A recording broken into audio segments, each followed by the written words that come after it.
Hello and welcome back to Jack Knives Reviews. I'm of course your host, Jack Knives. Today I'll be reviewing the Netflix miniseries, Griselda.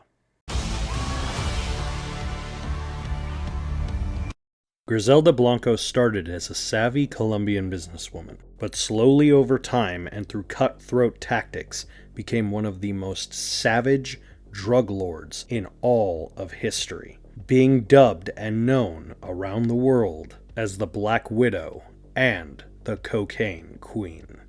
Okay, let's just get this out of the way.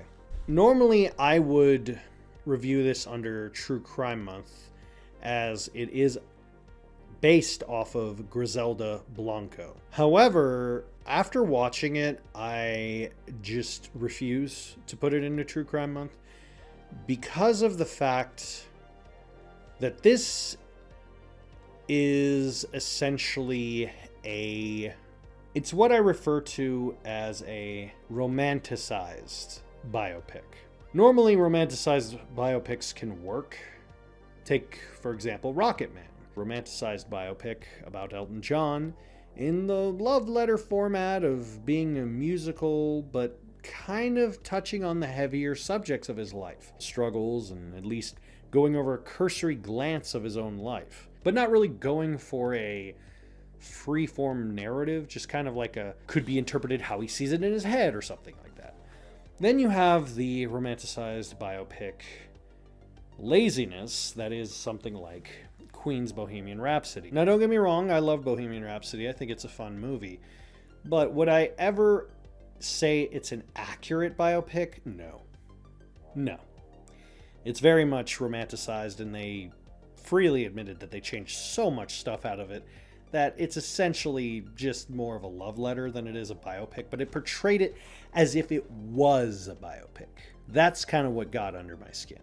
And this is the same way. But here's the problem with it is, the team behind it, the man who created this, also was the one who created Narcos. Now, a show like Narcos can work because it's not basically about the crimes that Pablo Escobar did. It's more about him as a person and trying to understand his inner workings. His cold callousness, him isolating himself. And we're never really given any clear answers, but we're kind of intrigued enough to follow along the way because we're seeing it from the perspective of the people closest to him. See? Kind of a biopic, but not quite a biopic, but it's keeping in true to his actual story and his actual crimes. Here, though, they do everything shy of point the finger of blame elsewhere to try as hard as they can to romanticize Griselda Blanco. And for those of you who don't know who Griselda Blanco is, she is known as the Cocaine Queen. She was one of the most notoriously twisted and messed up drug lords in all of history. She is such a monster that they have made countless documentaries about her life. And this show thought, let's kind of bank off of the success of Narcos with Griselda Blanco. Smart idea. Griselda Blanco is one of the most notorious drug lords, and we don't really know much about her. But here's where they messed up. First of all, the casting. I love Sofia Vergara. I think she's one of the few Latino actors who can portray sexiness, but not over-sexualized in a way that you have sympathy, empathy, and she can do a variety of acting despite, weirdly enough, being hindered by her looks. She's not helped by her looks, she's hindered by them because people only see her as a model figure. She was not the right casting for this role. She was horribly miscast. Sofia Vergara is and was, in fact, a model. Griselda Blanco, she was even described by police as she was ugly on the outside as she was on the inside. They described her that way because the horrible atrocities that she did still resonate in many Latino communities to this day. And I don't want to get into details about what she did, but you can look them up. She did a lot of really messed up things. She was obviously a drug lord. But the problem with the show is it tries so hard to justify her actions. They try to make you sympathize and empathize with her. They pinpoint heavily on the fact that she had an abusive husband, to the point where, like, that is the central focus of, like, why she is the way she is, even though she herself has said on record that she is the way she is because she enjoys it. She said originally it was because of the way my husband treated me, but later I just got a thrill out of it. And so what am I supposed to get off of this?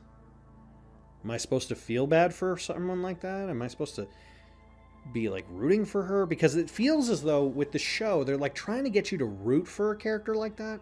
With Narcos it worked because it was like, okay, I want to see what led him to this, what led to his end.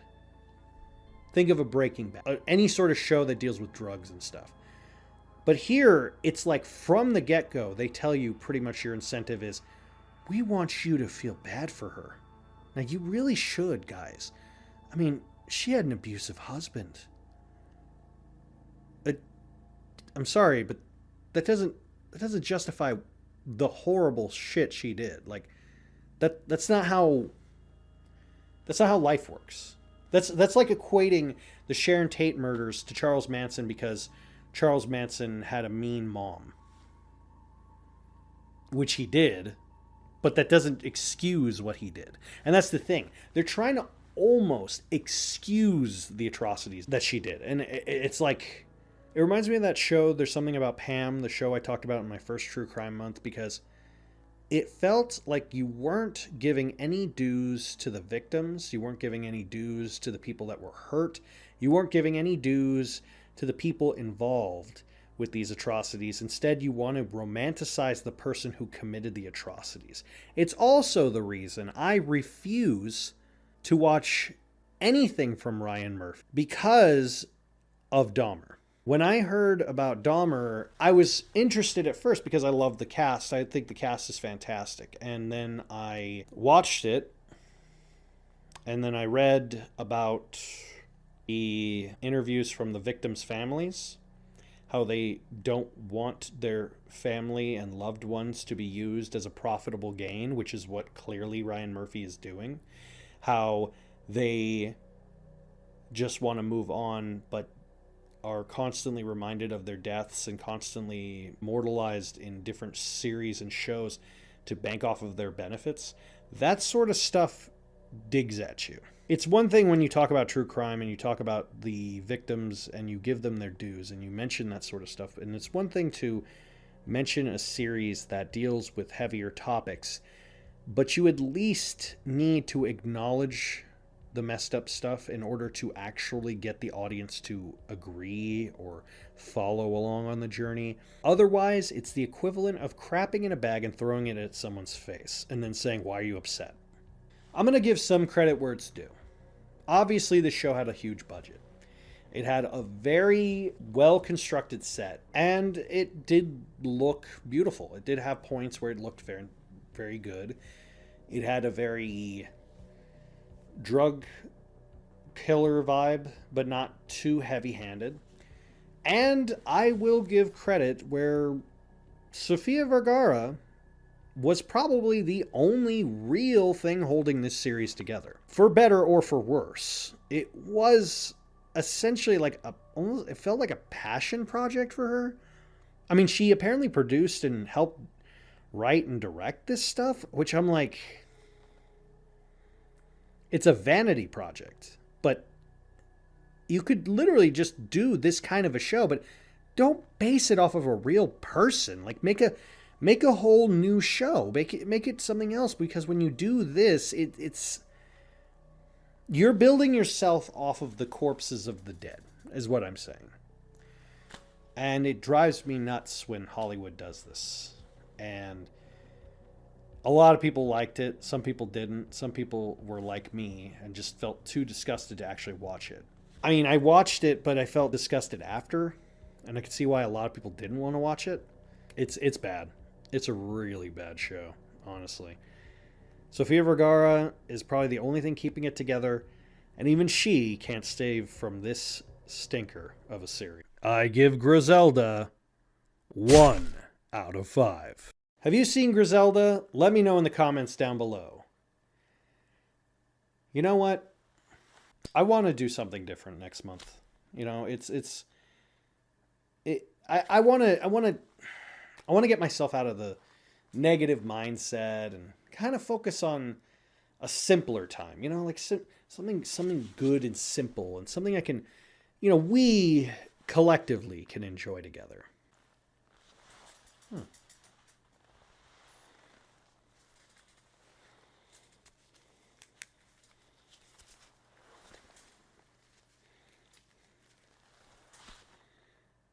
Till next time.